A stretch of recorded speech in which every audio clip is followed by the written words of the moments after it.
It is wonderful to be with this group of students. They are amazing. And I've had the privilege to do one day of the tour with them. I think you'll agree, the future of our country depends on young people who have a passion for the country and who are willing to work hard to make this a better place.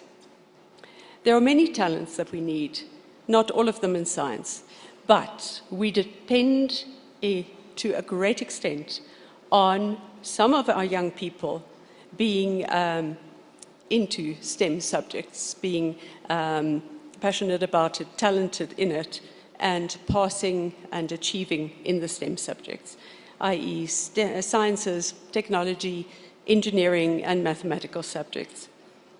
Leadership for the future depends on young people who have integrity, who are willing to work hard, and at least some of them being excellent in the STEM fields. Professor Tsilitsi Marwala is known to be saying that you cannot lead if you don't understand the technology of the era in which we're living. I think it's fair to say that, therefore, we depend on these young people. We also depend on the fields, the sciences and technology, engineering and medicine, and related fields. The energy crisis, for example, the crises in health, education, and the environment can't be adequately addressed without people who are equipped with the right skills. We need people who have a passion for solving the major challenges that we are facing as a country and as a globe, and who can make a choice for such critically important study courses and careers and be able to do something with them. That is why the NSTF Brilliants Programme is so important. We recognize the top maths and science matriculants once they are registered for relevant courses at university. So, here they are. They have the terribly, yes.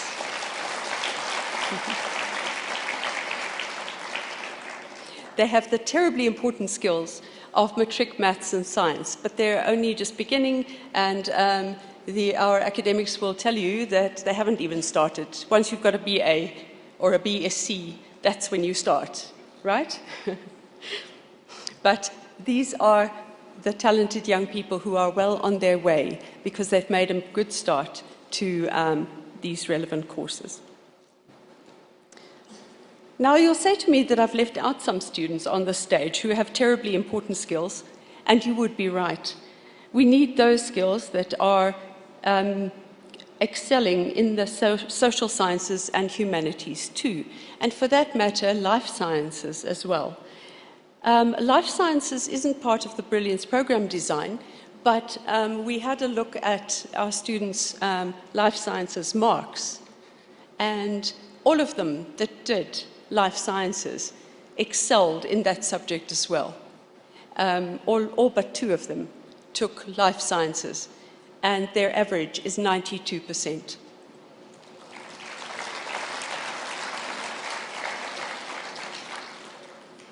But tonight, NSTF is celebrating bright young people in the sciences, medicine, and engineering. These are the most difficult to train, and where the generational backlog is the hardest to catch up for our country in particular, but it's not an uncommon problem across the world. These are the fields where we need to see transformation, especially growth in terms of numbers and investment in their futures. All the students are selected for their high marks in matric for physical science and mathematics. All of them had averages of science and maths of 90 to 100%. They are the top achievers from the matric class of 2022, selected from all over the country, from every province. At least 1 boy and 1 girl from each province is here tonight as the very top achievers, but only if they selected to do STEM-related courses at university. This year we selected a total of 8 additional students because the same top marks were achieved in 3 of the provinces. Our young people are just getting smarter.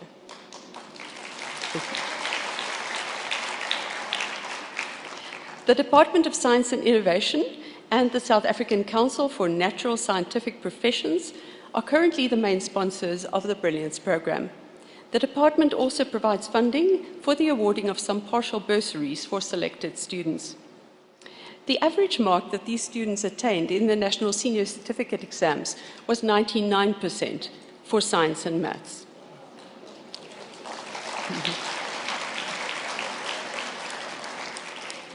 14 of the 26, in other words 54% of the students, are studying medicine this year.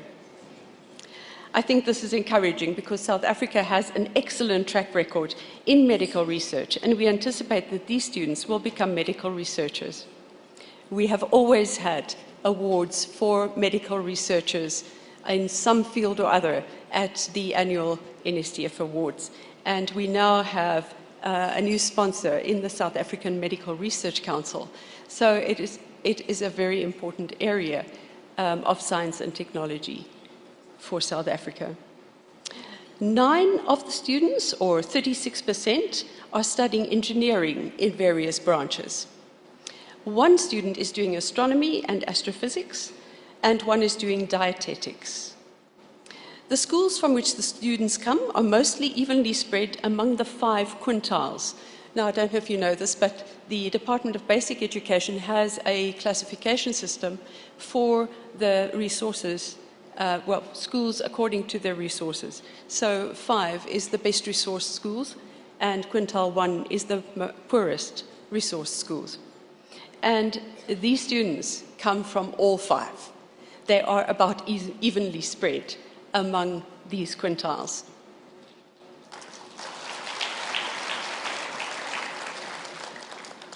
"15 of the students are in the first 3 quintile schools. They were. In other words, 60% of them. It really shows you that talent and hard work can overcome the most difficult of circumstances. Our sincere thanks to our sponsors for acknowledging the achievements of these remarkably talented students. Congratulations to all of you students.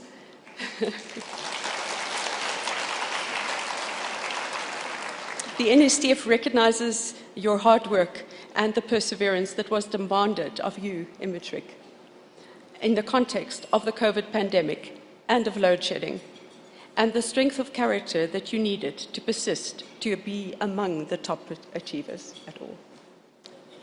May you be successful in your studies and go from strength to strength.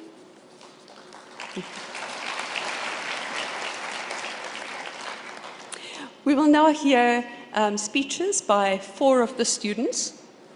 The first student is Simpiwe Kubeka, who is studying electrical and computer engineering at UCT and who hails from KwaZulu-Natal. Please, Mr. Kubeka, the floor is yours.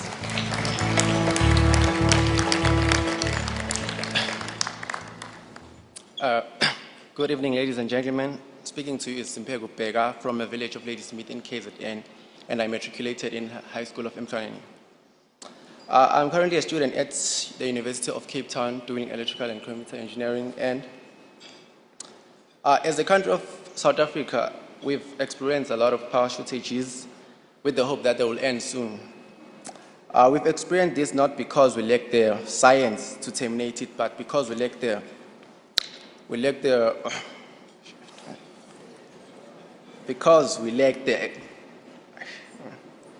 we experience this not because we lack the science to terminate it, but because we lack the skills to apply it. There has been many advancements made in the electronics and technology sector worldwide, and I feel like it is upon us as the advancing new generation of scientists and engineers. It is our job to prosper our country so that it utilizes its technology today to its highest point as it was always supposed to. It is the difficult situations that we face in our country that are supposed to stir dissatisfaction in us and the necessity for us to trust above the norm and achieve greatness.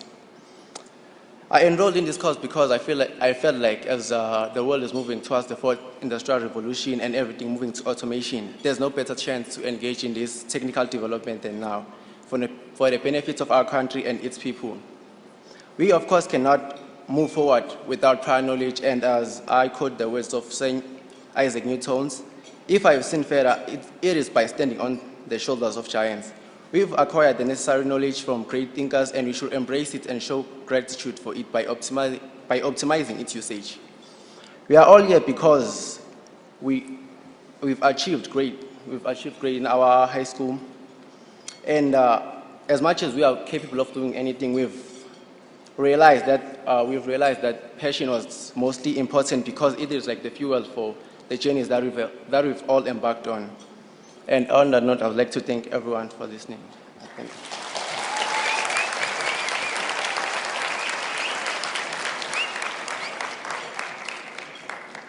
It's not fair, hey? I mean, you do outstandingly in science and maths, and then someone puts you on a stage and makes you talk to people.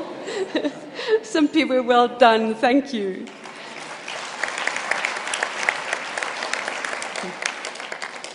Secondly, we have Lonia Maputa, who is studying medicine at UCT and comes from Mpumalanga.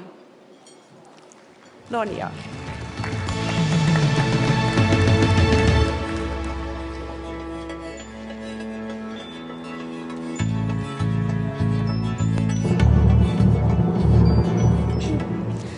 Good evening, ladies and gentlemen. It is truly an honor to be presenting to you tonight, and this will be short, I promise.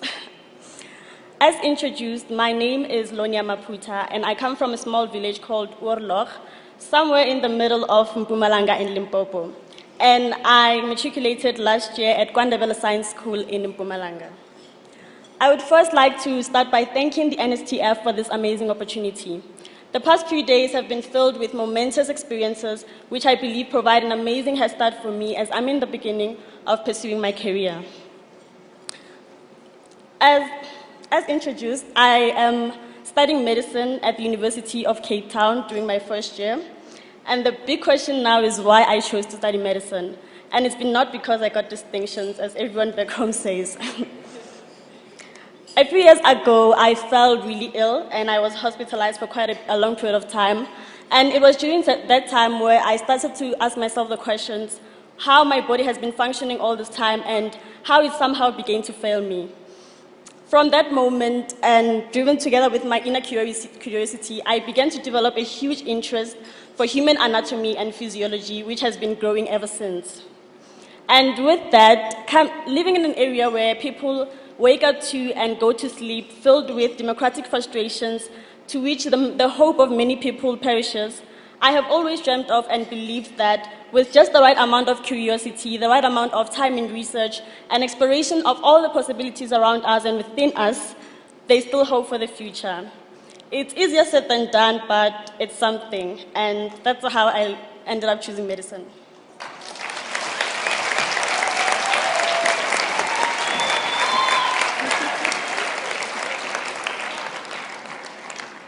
Thank you. Well done, Lonia. The third student tonight is Simone Lowe, who is studying mechatronics, if I'm not mistaken. Electronics, electrical engineering. That's it. I'm sorry. I have, got that wrong.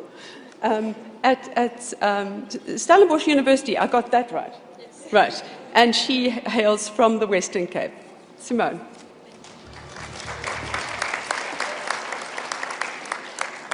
Good evening, ladies and gentlemen. Wow, what a privilege it is to be here tonight. And I just want to thank the NSTF for inviting me to this prestigious event and for the incredible tour we had the last 3 days that you just saw on the video. So as you just heard, my name is Simone Anamart and I come from Stellenbosch, where I'm studying electrical and electronic engineering. Sometimes I feel as if when I'm not learning something new, like I'm missing out on life. Just seeing the beauty and complexity of God's creation and the absolute fine-tuning of the universe is what inspires me to learn and do what I do. When I was about 9 years old, I started to play around with some basic JavaScript programming, and at 12, one of my sister's university friends taught me how to build circuits and program them to do various things.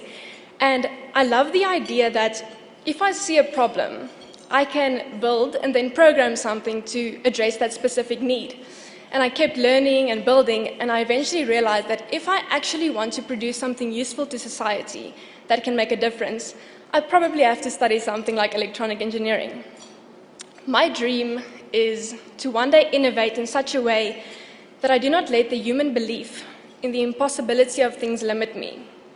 Because what if we're wrong? What if it is possible? Thank you.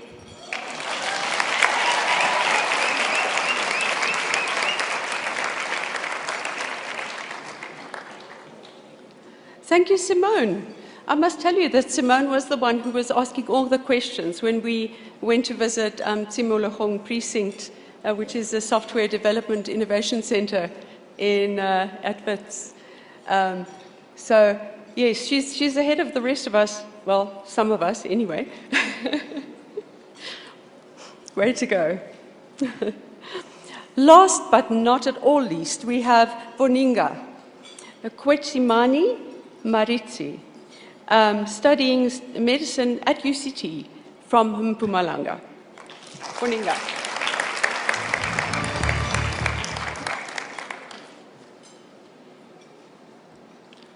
Good evening, ladies and gentlemen. Firstly, I have to start by saying what an honor it is to get to address such an anomalous audience tonight at this very prestigious and propitious occasion.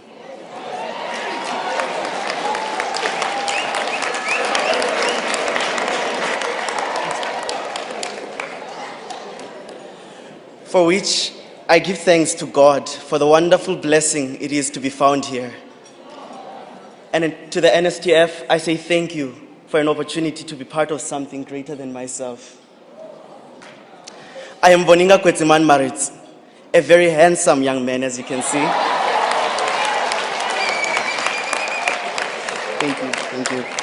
Thank you. Hailing from the local municipality of Bushbuck Region, Mpumalanga, who matriculated in a Quintile 1 government school named Acorn to Oaks with excellent marks in mathematics and physical sciences. I hitherto remain fascinated by the ever-growing knowledge and relevance in and of these aforementioned disciplines. Now currently pursuing a degree in medicine at UCT, I have often been asked, why medicine?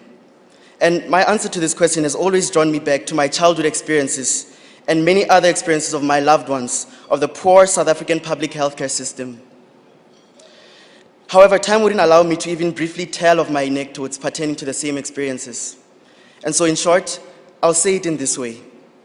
For both the emotional and psychological scars I incurred under a rather primitive and disabled healthcare system as compared to other countries, there is no greater healing than to see the wounds of those who fall victim to the same system being healed.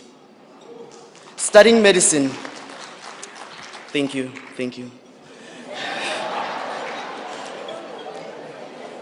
Studying medicine gets me a step closer to getting to treat others and a step closer to my own healing in that sense. Thank you all for your attentive ears and enjoy the rest of the evening.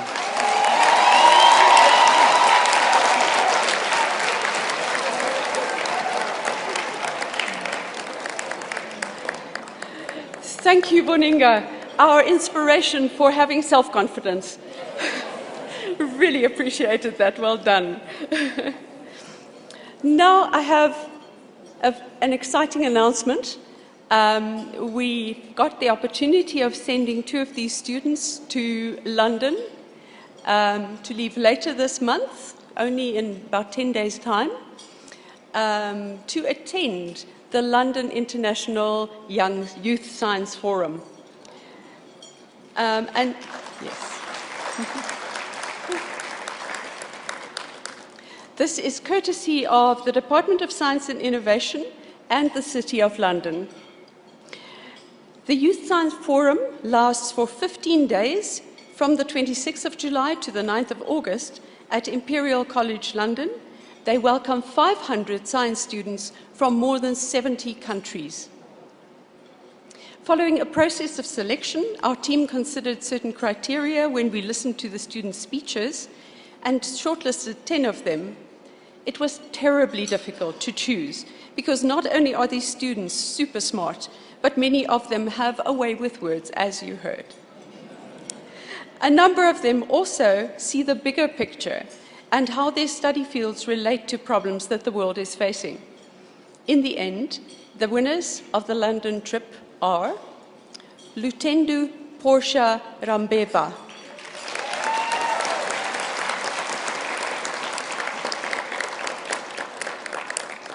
Lutendo, can you just wave at the audience there? I won't put you on stage to talk.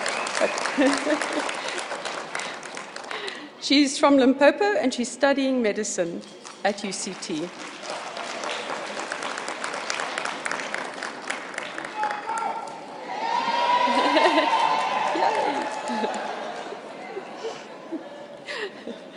And our second ambassador to Great Britain is Simpiwe Kubeka, who you just heard, from KwaZulu-Natal.